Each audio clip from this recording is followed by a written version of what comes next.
helpful expertise is just, for the training that we do here, that our technicians come into your home.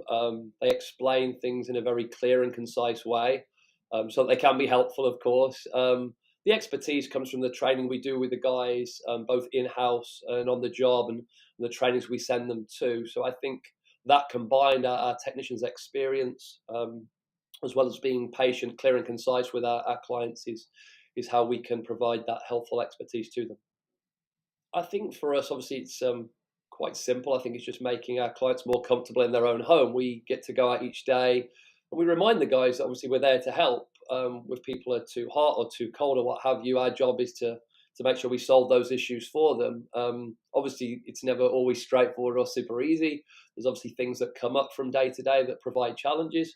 But at the end of the day, getting those positive reviews in where we've helped someone feel more comfortable, we've solved an issue for a client, and they're going to be, them and their family are able to lead better lives, is what we do. A couple of things. I think we purchase only high quality products, first of all, that we bring into your home. The second thing I think I mentioned in the last question was about the training. We have a classroom here that we train in 2 to 3 times a week. The guys are all here bright and early at 7 a.m. till 8 a.m. We have a curriculum that's provided. We provide the uniforms for that professional appearance. All the tools and everything they're provided with is to be very professional. We do on-the-job training as well for new hires. And then we also send certain technicians to the various schools or training programs to upskill them. So I think all in all, those things combine for us to achieve that goal. We're lucky. We get to do lots of interesting jobs and meet lots of interesting people. From personal experience, I met a young lady. I say young lady. She was an elderly lady called Jeannie down in Castro Valley 4 or 5 months ago. Sat out in her back garden during COVID. We obviously had the social distancing, and I was very respectful with the mask and all that kind of stuff. So we sat in a beautiful garden and had a conversation about many things. She was on her own, living on her children had long since moved away, and I believe her husband had passed, unfortunately. We were able to get her a brand new furnace and get her more comfortable in her home. But one of the neat part of the story is, I think, when I finished the call, we went away. She was talking about her children and so on and so forth, and about where they were living. One was living, I think, up north near Tahoe or in the foothills. And I thought about my own parents being in England and how I would want a contractor to interact with them. And I kind of thought, well, I'd want to hear from them and know that they're doing the right thing for my mum, So I made the point to speak to her son who was in the foothills. We got on the phone. I explained to him, her son, the full details of our conversation, what we were doing for his mother, what we recommended, what we were doing. And I just think that made him super happy, that he was comfortable, that they were doing business with the right type of people, that we didn't just get in and out of there and then they find out their mom spent X amount on a new home project without them knowing. I thought it was nice. We just had a good conversation. She was very sort of pleasant and warm regards to the people who went and did her install. She was very happy we'd spoken to her son, and the family just felt super comfortable doing business with us. So that was nice. It's what we should do every time we're in that type of situation. I think just the type of people we are, I think we really do care. It's a family business, as we kind of advertise, which is, people can say that, but I'm here. My wife is next door, despite being several months pregnant. My father-in-law is in the office down the street. My mother-in-law is down the other office down there.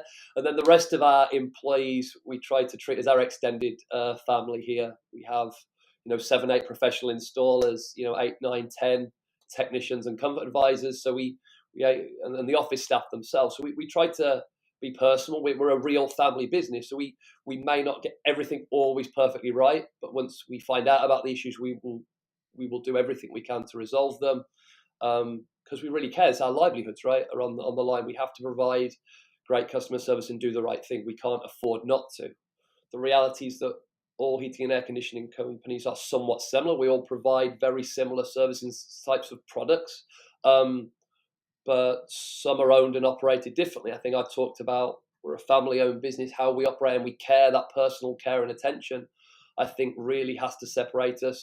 I would like to think that the training and development we do here, the lengths we go to train 2 to 3 times a week in our own classroom, the investment we make in our staff to make sure they have the right tools, the right uniforms, the investment we make to make sure they have trucks that are well serviced and maintained, are cleaned.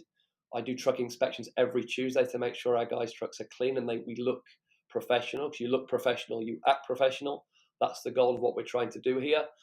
So I would like to think that altogether, family feel, professionalism that we try to stick by every day, the consistency we have every day, will try and stand us out against the other heating and air conditioning businesses, and up there with the other good ones that are in the industry. We want to be part of that elite group of service providers in our industry that are top level, hence why we want to be part of the Diamond certified family.